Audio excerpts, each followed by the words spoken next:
ಹೆತ್ತ ತಾಯಿಯನ್ನು ಅತ್ಯಾಚಾರ ಮಾಡಿದ ಮಗನಿಗೆ ನ್ಯಾಯಾಲಯ ದಂಡವನ್ನು ಹಾಕಿ ಜೀವಾವಧಿ ಶಿಕ್ಷೆಯನ್ನು ವಿಧಿಸಿದೆ. ಅತ್ಯಂತ ಕ್ರೂರ ಮಾನವೀಯತೆಯನ್ನು ನಾಚಿಸುವಂತೆಯೇ ಹೆತ್ತ ತಾಯಿಯ ಮೇಲೆಯೇ ಲೈಂಗಿಕ ದೌರ್ಜನ್ಯ ಎಸಗಿದ ಮಗನಿಗೆ ನ್ಯಾಯಾಲಯವು ಜೀವಾವಧಿ ಶಿಕ್ಷೆ ವಿಧಿಸಿದೆ. ಅಷ್ಟಕ್ಕೂ ಈ ಘಟನೆ ನಡೆದಿದ್ದರಾದು ಎಲ್ಲಿ ಅಂತೀರಾ? ಈ ಸ್ಟೋರಿ ಒಮ್ಮೆ ನೋಡಿ.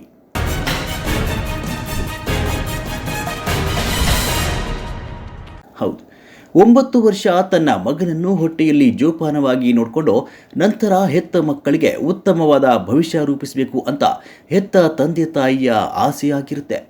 ಆದರೆ ಇಲ್ಲೊಬ್ಬ ಕ್ರೂರಿ ಮನಸ್ಸುಳ್ಳ ಮಗ ಹೆತ್ತ ತಾಯಿಯನ್ನೇ ತಿಪ್ಪೆಗೆ ಎಳೆದೊಯ್ದು ಅತ್ಯಾಚಾರ ಮಾಡಿರುವ ಘಟನೆ ಚಿಕ್ಕಬಳ್ಳಾಪುರ ಜಿಲ್ಲೆ ಗುಡಿಬಂಡೆಯಲ್ಲಿ ನಡೆದಿದೆ. ಗುಡಿಬಂಡೆ ಮೂಲದ ಅಶೋಕ್ ಅಪರಾಧಿಗೆ ಜೀವಾವಧಿ ಶಿಕ್ಷೆ ವಿಧಿಸಿದ ನ್ಯಾಯಾಲಯ ಪಾಪಿ ಮಗನೊಬ್ಬ ತನ್ನ ತಾಯಿಯ ಮೇಲೆ ಅತ್ಯಾಚಾರ ಎಸಗಿದ ಈ ಪ್ರಕರಣ ಸಂಬಂಧ ಇಂದು ತೀರ್ಪು ಪ್ರಕಟವಾಗಿದ್ದು, ಆರೋಪಿಗೆ ಜೀವಾವಧಿ ಶಿಕ್ಷೆ ಹಾಗೂ 25,000 ದಂಡವನ್ನು ಕೋರ್ಟ್ ವಿಧಿಸಿದೆ.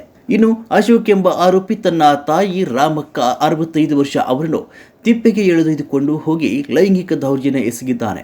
ಈ ಅಮಾನುಷ ಘಟನೆ ಕಳೆದ ವರ್ಷ 5 ಆಗಸ್ಟ್ 2024ರಂದು ನಡೆದಿತ್ತು. ನಂತರ ಗುಡಿಬಂಡೆ ಪೊಲೀಸ್ ಠಾಣೆಯಲ್ಲಿ ಪ್ರಕರಣ ದಾಖಲಾಗಿತ್ತು. ಇನ್ನು ಪೊಲೀಸರ ತ್ವರಿತ ತನಿಖೆ ಘಟನೆ ನಂತರ ಪೊಲೀಸರು ಶೀಘ್ರ ತನಿಖೆ ನಡೆಸಿ ದೋಷಾರೋಪಣಾ ಪತ್ರ ಚಾರ್ಜ್ ಶೀಟ್ ನ್ಯಾಯಾಲಯಕ್ಕೆ ಸಲ್ಲಿಸಿದ್ದು ಸಾಕ್ಷ್ಯಾಧಾರಗಳನ್ನು ಪ್ರಸ್ತುತಪಡಿಸಿದ್ರು.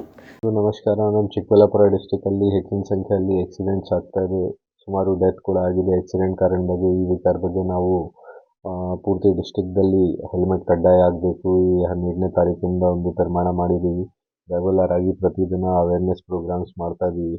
ಪಬ್ಲಿಕ್ಗೆ ಸಹಕಾರ ಕೊಡೋಕ್ಕೆ ಮತ್ತು ಪಬ್ಲಿಕ್ಗೆ ಮನವಿ ಮಾಡ್ತಾ ಇದ್ದೀವಿ. ಎಲ್ಲ ಟ್ರಾಫಿಕ್ ರೂಲ್ಸ್ ಫಾಲೋ ಮಾಡಿ, ಬಿಕಾಸ್ ಎಲ್ಲ ಟ್ರಾಫಿಕ್ ರೂಲ್ಸ್ ಅವರದ್ದು ಸುರಕ್ಷಕ್ಕಾಗಿ ಇದೆ. ನಮ್ಮ ಮಾಹಿತಿ ಪ್ರಕಾರ ಹಾಫ್ ಆಫ್ ದ ಆಕ್ಸಿಡೆಂಟ್ಸ್ ಏನಾಗಿದೆ, ಆ ಹಾಫ್ ಆಫ್ ದ ಆಕ್ಸಿಡೆಂಟ್ಸ್ ಈ ಹೆಲ್ಮೆಟ್ ವಗೇರೆ ಯೂಸ್ ಮಾಡ್ತೇವೆ. 100% ಅದನ್ನು ಕಂಟ್ರೋಲ್ ಮಾಡೋಕ್ಕೆ ಆಗುತ್ತೆ, ಆಕ್ಸಿಡೆಂಟ್ಸ್ ಕಡಿಮೆ ಆಗುತ್ತೆ ನಮ್ಮ ಡಿಸ್ಟಿಕಲ್ಲಿ. ಸೊ ನಾನು ಅದೇ ಮನವಿ ಮಾಡ್ತೀನಿ ಕಿ ನಮ್ಮ ಜೊತೆ ಕೈ ಜೋಡಿಸಿ ಈ ಟ್ರಾಫಿಕ್ ರೂಲ್ಸ್ ಎಲ್ಲ ಪಾಲನೆ ಮಾಡಿ. ಟ್ರಾಫಿಕ್ ರೂಲ್ಸ್ ತಮ್ಮ ಸುರಕ್ಷಕ್ಕಾಗಿದೆ, ಅದನ್ನು ಎಲ್ಲ ಪಾಲನೆ ಮಾಡಿ ಸೊ ದಟ್ ನಮ್ಮ ಡಿಸ್ಟಿಕಲ್ಲಿ ಆಕ್ಸಿಡೆಂಟ್ಸ್ ಕಡಿಮೆ ಆಗುತ್ತೆ. ನೋಡಿ, ಟಿಪ್ಪರ್ ವಗೇರಾಗೆ ಆಲ್ರೆಡಿ ನಾವು ಸುಮಾರು ಬಾರಿ ಮೀಟಿಂಗ್ ಮಾಡಿ ಅವ್ರಿಗೆ ಸುಮಾರು ಕಂಡೀಷನ್ಸ್ ವಗೇರೆ ತಿಳಿಸಿದ್ದೀವಿ. ಜೊತೆಗೆ ಅವ್ರ ಮೇಲೆ ರೆಗ್ಯುಲರ್ ಆಗಿ ನಾವು ಆ್ಯಕ್ಷನ್ ತಗೊಳ್ತಾ ಇದ್ದೀವಿ.